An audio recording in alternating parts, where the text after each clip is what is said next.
Kita akan mempersiapkan diri untuk merayakan Paskah Tuhan kita Yesus Kristus dengan 40 hari masa tobat, pantang dan puasa, dimulai dengan Rabu Abu.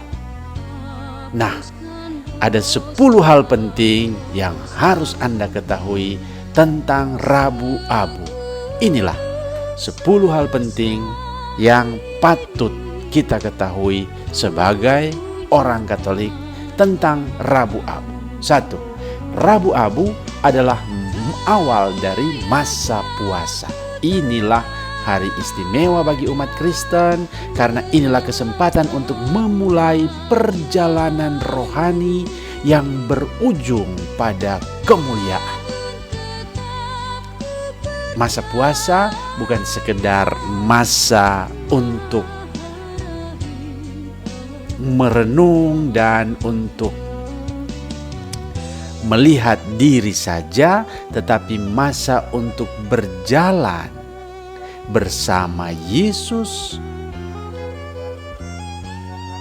menuju kepada sebuah kemenangan Paskah yang meriah. Seperti Musa, kita memasuki perjalanan rohani selama 40 hari untuk berjumpa dengan Tuhan di puncak Sinai yang Musa menerima 2 loh batu. Kita bukan menerima 2 loh batu, tetapi menerima Yesus dalam kemuliaannya. Atau seperti Elia, kita juga berjalan selama 40 hari 40 malam sampai ke puncak Sinai yang sama atau Horeb. Itu nama gunung yang sama untuk berjumpa dengan Tuhan dalam keheningan.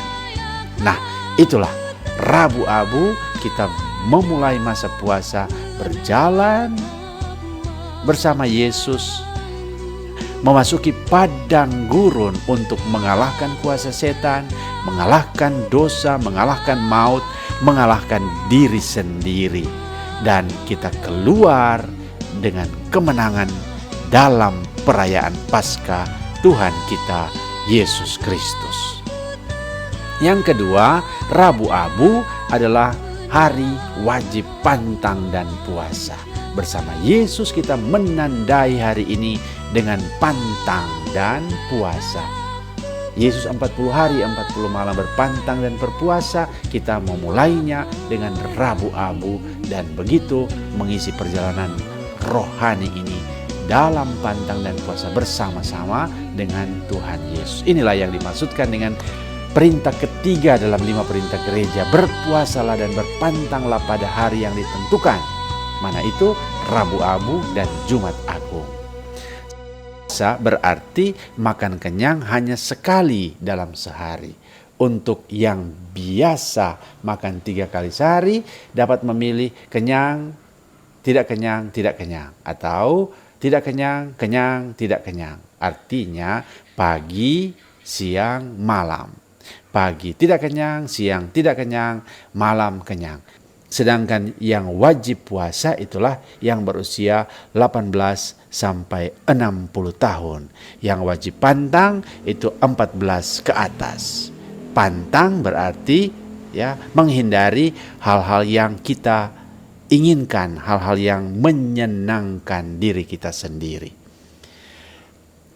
Yang ketiga, Rabu Abu itulah kita menerima tanda abu.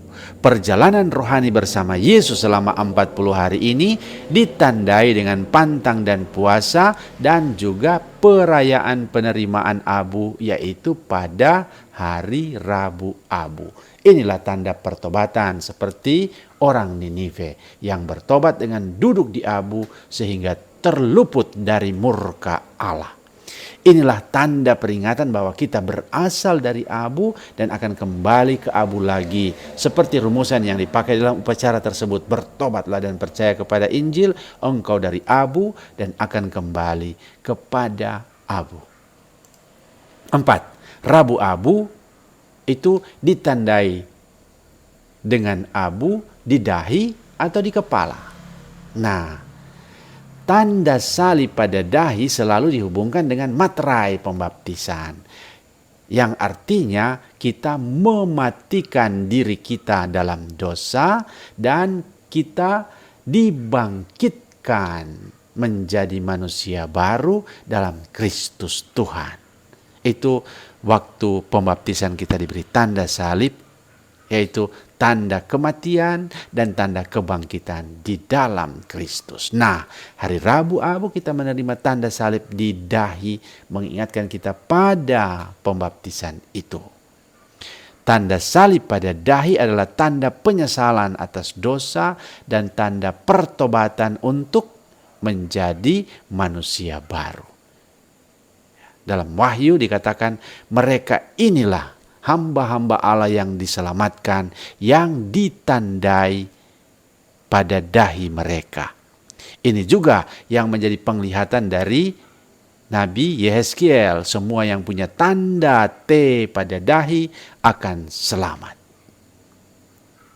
Nah, tanda abu, tanda salib, abu di dahi bukan baru perjanjian baru, bukan baru gereja, tapi sejak perjanjian lama itu tanda keselamatan.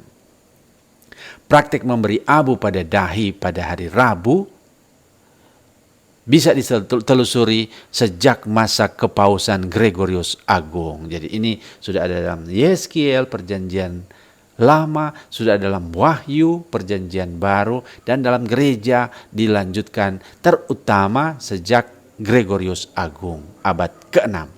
Tetapi dalam masa pandemi COVID ini, penandaan abu bukan pada dahi tapi di kepala dengan ditaburkan. Nah, ini yang khusus pada hari Rabu Abu masa pandemi COVID-19, tidak lagi ditaruh di dahi dengan tanda salib, tapi ditabur abu pada kepala demi alasan kesehatan di masa pandemi ini.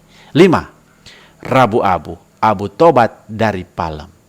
Nah, abu yang dipakai untuk tanda pertobatan dan tanda keselamatan bagi manusia baru, yaitu orang-orang pilihan Allah, adalah hasil pembakaran dari daun palem yang dipakai dalam perarakan Minggu Palem. Jadi bukan abu di tungku dapur, bukan abu dari pohon-pohon, tapi abu yang sudah disucikan pada Minggu Palem. Ya. Daun palem pada Minggu Palem tahun sebelumnya dikumpulkan, lalu dalam sebuah ibadat diadakan pembakaran untuk mengumpulkan abu dari daun palem itu sebagai sarana untuk mengungkapkan pertobatan batin kita pada hari Rabu Abu. Ya, banyak kali orang hanya bakar begitu lantas ambil, padahal sebenarnya daun-daun palem itu dikumpulkan dan dibuat satu ibadat untuk pembakaran dan pengumpulan abu. Dengan cara begini, abu itu dalam prosesnya sudah disucikan. Ini termasuk upacara sakramentali, mirip sakramental dalam gereja Katolik. 6. Rabu Abu, abu dan masa 40 hari. Masa tobat istimewa selama 40 hari sebelum hari raya Paskah selalu jatuh pada hari Rabu. Kenapa? Nah, karena perhitungannya demikian. Masa puasa berlangsung selama 6 pekan, yaitu setiap pekan 6 hari sampai Sabtu Suci, sehingga 6 kali 6, 6 pekan, setiap pekan 6 hari, 6 kali 6 berarti 36 hari. Hari Minggu tidak dihitung, karena hari Minggu itu selalu kebangkitan. Maka pantang dan puasa itu dihitung 6 pekan, setiap pekan 6 hari, 36 hari. Masih kurang 4 hari, maka ditambah sebelum minggu pertama, ya, masa puasa. Itulah Rabu, Kamis, Jumat, Sabtu, sehingga menjadi 40 hari. Itulah alasannya mengapa Rabu Abu, yaitu 40 hari itu dimulai dengan hari Rabu, karena mau mencapai angka 40 hari masa puasa, masa persiapan Paskah. Rabu ini disebut juga sebagai Rabu Abu, yaitu abu pertobatan. Bisa dilihat dalam Injil Matius 11:21 yang kemudian dipraktekkan dalam gereja awal untuk upaya pertobatan. Sejak gereja awal ini ada praktek membubuhi abu pada dahi bagi para peniten. Rabu abu dalam misalnya Romanum disebut sebagai hari abu, Day of Ashes, atau dalam bahasa Latin Dies Cinerum, yang berasal dari abad ke-6. Ketujuh, Rabu abu itu berhubungan dengan aturan pantang dan puasa. Rabu abu sebagai awal perjalanan pertobatan untuk boleh berjumpa dengan Allah dalam kemuliaan kebangkitan, berhubungan erat dengan aturan pantang dan puasa. Yesus bersabda, tetapi apabila engkau berpuasa, minyakilah kepalamu, cucilah mukamu supaya jangan dilihat orang bahwa engkau sedang berpuasa. Yang berpuasa itulah yang usia anak 18-60 tahun dengan makan kenyang sekali dalam sehari, yaitu pada hari Rabu Abu dan Jumat Agung. Yang berpantang usia 14 tahun ke atas dengan menghindari hal-hal yang mengenakkan, bukan saja makanan, tapi semua keinginan-keinginan yang mengenakkan pribadi, itu semua dihindari. Kapan? Bisa sepanjang 40 hari, bisa saja tiap hari Jumat sepanjang masa puasa, atau bisa juga ditambahkan hari-hari lain sepanjang masa puasa sesuai dengan intensi maksud pribadi. Pantang dan puasa haruslah dilengkapi dengan doa, yaitu liturgi dan devosi, dan dilengkapi juga dengan tindakan amal kasih atau yang biasa kita sebut sebagai aksi puasa pembangunan, sehingga pantang dan puasa kita berbuah lewat tindakan solidar kita dengan orang lain. 8. Rabu abu berhubungan antara puasa, amal, dan doa. Rabu abu sebagai langkah awal perjalanan pertobatan umat Allah harus diikuti oleh langkah-langkah yang nyata dalam bentuk puasa, dalam bentuk sedekah, dalam bentuk doa. Pantang dan puasa adalah bentuk penyangkalan diri dan pertobatan dari si manusia debu, tetapi telah bertindak sombong. Maka dengan puasa berarti kita mau menyangkal diri, mengatakan saya memang hanyalah debu, saya minta maaf, saya menyesal, saya bertobat karena saya sudah berlaku sombong. Penyangkalan diri seperti ini diikuti dengan tindakan amal kasih dan sedekah kepada sesama. Untuk apa? Untuk memulihkan hubungan yang dirusak oleh kesombongan manusia, yang dalam praktek kita disebut tindakan aksi puasa pembangunan atau APP. Baik puasa maupun aksi sosial amal kasih diikat oleh doa dan devosi serta sakramen untuk bersatu kembali dengan Allah. Sehingga Rabu abu selalu ditandai dengan puasa, amal kasih, dan doa yang membantu kita untuk lahir baru dalam pertobatan, tapi juga membangun relasi yang disembuhkan dengan sesama dan dengan Tuhan. 9. Rabu abu ya, berhubungan juga dengan indulgensi.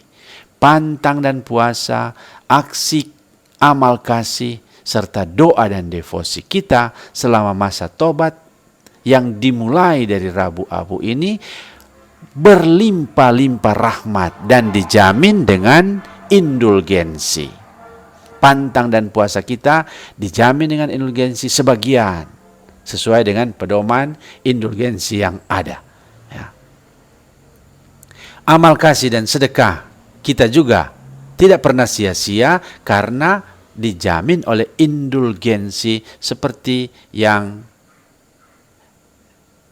disebutkan dalam pedoman indulgensi, itulah orang yang memberi sedekah, terutama mereka yang mengalami kekurangan, memberi makan kepada saudara-saudari yang berkekurangan, bagaikan mereka memberi makan kepada Tuhan Yesus, mereka mendapatkan indulgensi sebagian.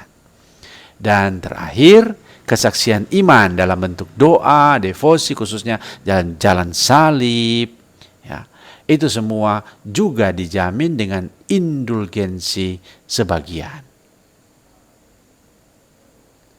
Terakhir, 10 Rabu Abu dengan praktek surat puasa dan tema-tema puasa. Ya.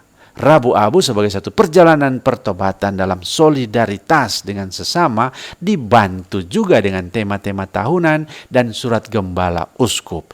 Nah, praktek seperti ini bukan baru sekarang, tapi sudah sejak awal gereja, ya, seperti Santo Athanasius sudah membuat surat-surat seperti ini, ya, yang meminta umat untuk melakukan puasa selama 40 hari sebelum puasa lebih khusus pada pekan suci.